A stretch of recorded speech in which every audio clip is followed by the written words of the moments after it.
भाई लोग, मैं आज अपने पेपर ट्रेडिंग सीरीज़ का पहला वीडियो लेके आ चुका हूँ। आज हम जानेंगे पेपर ट्रेडिंग सीरीज़ में सबसे पहले रिस्क एंड रिवॉर्ड क्या होती है। आज मैं जो रिस्क एंड रिवॉर्ड के बारे में बताने जा रहा हूँ, पूरे यूट्यूब पर शायद बैंक भाई के अलावे और किसी ने नहीं बताई होगी। रिस्क एंड रिवॉर्ड एक ऐसी चीज़ है जो हर एक ट्रेड को फॉलो करना ही करना पड़ता है अगर उसको प्रॉफिट में रहना है। तो आइए हम जानते हैं कि ये है क्या चीज़ और इसको काम कैसे करते हैं आसानी से।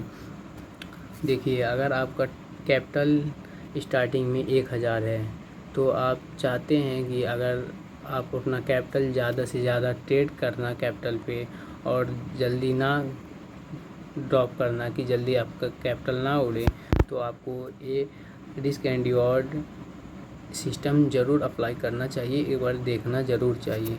तो और रिस्क एंड रिवॉर्ड कुछ इस तरह है कि हाँ, अगर आपका कैपिटल 1000 है तो अपने कैपिटल पे एक सिंगल ट्रेड पे 1% से 2% तक ही ट्रेड करें।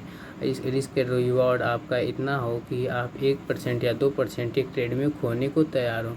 और डेली की बात करें तो डेली 3% से ज़्यादा रिस्क ना लें अपने कैपिटल 1000 पे। अगर आपका कैपिटल 1000 है तो आप 3% से ज़्यादा ट्रेड में रिस्क ना लें, क्योंकि अगर आप इससे ज़्यादा रिस्क लेंगे तो आपका ट्रेड जो है, ट्रेड लॉस जो है वो बढ़ जाएगा। क्योंकि बढ़ने के बाद होगा क्या, आप कम से कम ट्रेड कर पाओगे, जिससे आप सेटिस्फाई नहीं होगे, क्योंकि आपका ट्रेडिंग कम से कम में ही ट्रेडिंग कैपिटल ख़त्म हो जाएगी। और अगर आप 1000 से अपना कैपिटल ग्रोथ करके 1200 तक कर लेते हो तो आपका प्रॉफिट नेट होता है 200, जिसमें से आप अगर चाहो जल्दी से अपना ट्रेडिंग कैपिटल ग्रोथ करना, खुद को ग्रोथ करना, तो आप यहाँ से आप अपनी मूवमेंट बढ़ा सकते हो। 200 कैपिटल जो आप प्रॉफिट कर चुके हो उसमें आप एक ट्रेड में नहीं कह सकते, लेकिन डेली ट्रेड में 10% का रिस्क ले सकते हो।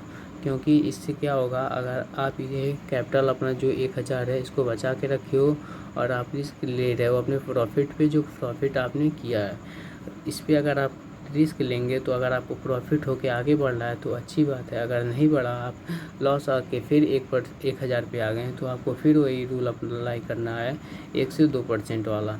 अगर आप फिर से 1200 से आके 1000 पे आ गए हो तो फिर से आपको 1% से 2% लॉस लेके सिंगल ट्रेड पे ट्रेड करना चाहिए और 3% मैक्सिमम लॉस होनी चाहिए डेली का।